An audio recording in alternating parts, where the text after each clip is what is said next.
हरि आकर के, कृष्ण आकर के चीर बढ़ाए,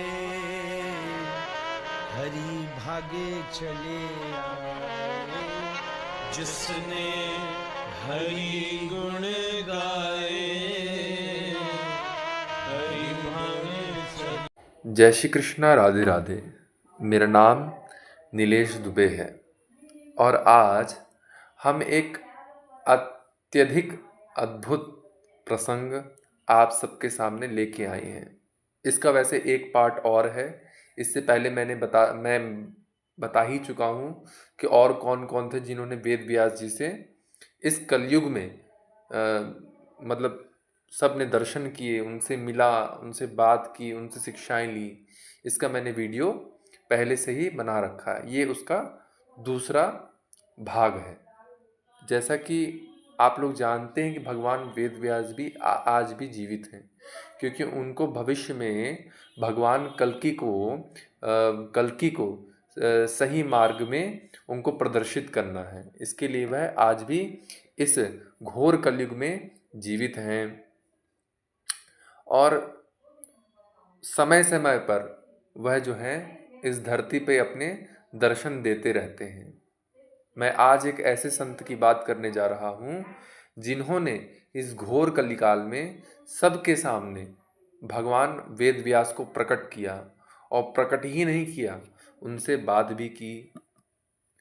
आज हम ऐसे ही प्रसंग के बारे में बात करने जा रहे हैं। एक बार काशी में विद्वानों की सभा हुई। उस सम्मेलन में देश के विद्वान एकत्रित हुए। उस समय बड़ा सूर्य ग्रहण का पर्व था। बड़े बड़े दार्शनिक उस सभा में विराजमान थे।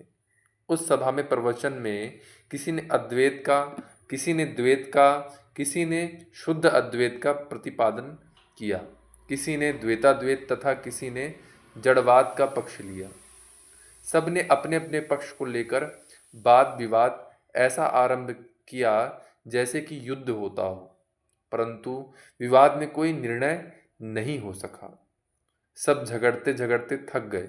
तब कुछ लोगों ने कहा, श्री रामानंदाचार्य जी के पास चलो, वहाँ निर्णय होगा। श्री रामानंदाचार्य जी वही हैं जो कबीरदास जी के भी गुरु हैं। श्री रामानंदाचार्य जी के पास वह सब गए। तब सभी आश्रम पर आए। आचार्य भगवान का दर्शन कर तेज के कारण उनकी आंखों में चकाचौंध हो गई। सावधान होकर वह सब विद्वान अभिमान पूर्वक ऐसे कहने लगे कि आप जगत के सिद्धों में शिरोमणि हैं। आपकी भगवान के समान ईश्वरता भी देखी जाती है। आप कृपा करके अपने अनुभव से ब्रह्म का वर्णन कीजिए। तब जगत गुरु श्री रामानंदाचार्य जी ने आज्ञा की कि जिसको ब्रह्म जानने की इच्छा हो तो वह अपनी बुद्धि का घमंड छोड़ दे, तो ईश्वर की कृपा से ही ईश्वर का मर्म जाना जा सकता है। ऐसा कहकर अपने आप ने अपना भाष्य विद्वानों को दिखाया तथा उन अनेकों रहस्यमय अर्थ करके अपने सिद्धांत का निरूपण किया। अब तो विद्वानों का विद्याभिमान दूर हो गया।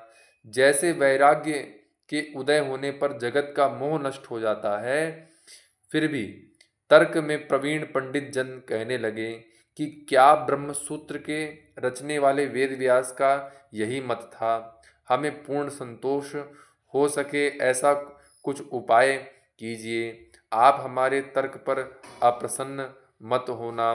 तब आचार्य भगवान ने हंसकर ध्यान लगाया और श्री वेदव्यास जी का आवाहन किया। ब्रह्मसूत्र के रचने वाले ब्रह्मसूत्र के रचने वाले वेद व्यास प्रकट हो गए। उनके अंगों के तेज का वर्णन नहीं किया जा सकता। वेद व्यास जी का दर्शन कर वे सब आश्चर्य करने लगे और चरणों में प्रणाम करके वेद व्यास महर्षि की जय बोलने लगे। अपना जीवन सफल माना। आंखें और हृदय प्रफुल्लित हो गए। उस समय सब मौन थे। तब पंडितों के सामने हाथ जोड़े और नम्र हृदय अभिमान रहित देखकर स्वयं श्री वेद व्यास जी ने बोले, कल्प वृक्ष के फलों के समान वह वाणी थी कि वेदों का सार ब्रह्मसूत्र रचकर मैंने अपने शिष्यों को दिया था। उसका भाष्य मतलब अर्थ अनेकों भाष्यकारों ने अनेक प्रकार से अपनी अपनी रुचि के अनुसार किया है और प्रत्येक मनुष्य का इष्ट मतलब ध्येय अपने पूर्व कर्म के संस्कारों वश निश्चित होता है। इसी से उसका स्वभाव और बुद्धि वैसी ही साधना और आराधना पूजा की ओर खींचती है। यही विचार कर विधाता ने ऋषियों के हृदय में प्रेरणा करके भिन्न भिन्न इष्ट परक भाष्य रच दिए हैं। अपने कर्म फलानुसार लोग उसी भावना वाले मत का आश्रय ले उसी में रत हो सिद्धि पाते हैं। जैसे किसी मेले की भीड़ में जाने से पहले दूर से केवल हो हल्ला ही सुन पड़ता है, परंतु परंतु जाने पर वैसा शब्द नहीं रहता। वहाँ की सब बातें प्रत्यक्ष देखने सुनने में आती हैं। ऐसे ही तर्कों विचारों की गड़बड़ी तब तक रहती है जब तक साधना के द्वारा ब्रह्म का अनुभव नहीं होता। जब उसको अनुभव नहीं होता जब उसको अनुभव स्वयं होता है तब तर्क की बातें नहीं करता। जिनका पूर्व जन्म का ईश्वर भजन है वे ही भगवान के चरण कमलों में अनुराग करते हैं। ये भक्तजन भक्ति को प्राप्त करने के पश्चात वाद विवाद की ओर दृष्टि भी नहीं करना चाहते। ऐसा जानकर वाद विवाद का हट त्याग दो और सत्य तत्व के प्रत्यक्ष दर्शन करने का प्रयत्न करो। मुक्ति दाता परात्पर ब्रह्म श्री राम जी के चरण कमलों को हृदय में धारण करो। आचार्य श्री रामानंदाचार्य जी ने जो आनंद भाष्य रचा है यह मुझे बहुत प्रिय लगा है। साथ ही श्री नारद जी को भी यही प्रिय है, क्योंकि इसे उन्होंने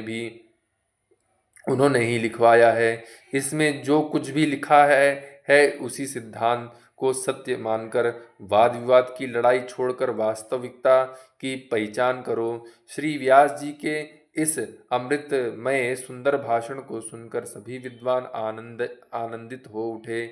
सब हाथ जोड़कर श्री वेद व्यास जी की स्तुति करते हुए जय जयकार करने लगे। पश्चात श्री व्यास जी अत्यंत प्रसन्न होकर फिर कहने लगे कि आनंद भाष्य में यह विशेषता भी है कि वेदों में कुछ ऋचाएं अद्वैत तत्व का प्रतिपादन करती हैं, कुछ ऋचाएं द्वैत का वर्णन करती हैं, परंतु जब कोई केवल अद्वैत का ही पक्ष ले उसे ही मान बैठता है तो द्वैत वाली ऋचाएं बुरा मानती हैं, और जब कोई द्वैत का पक्ष लेता है तो अद्वैत वाली ऋचाएं दुखी होती हैं।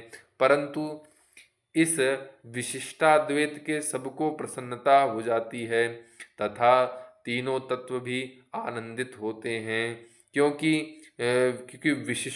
विशिष्ट द्वैत ब्रह्म जीव माया इन तीनों तत्वों का तथा द्वैत अद्वैत दोनों का विरोध न करके समन्वय कर देता है।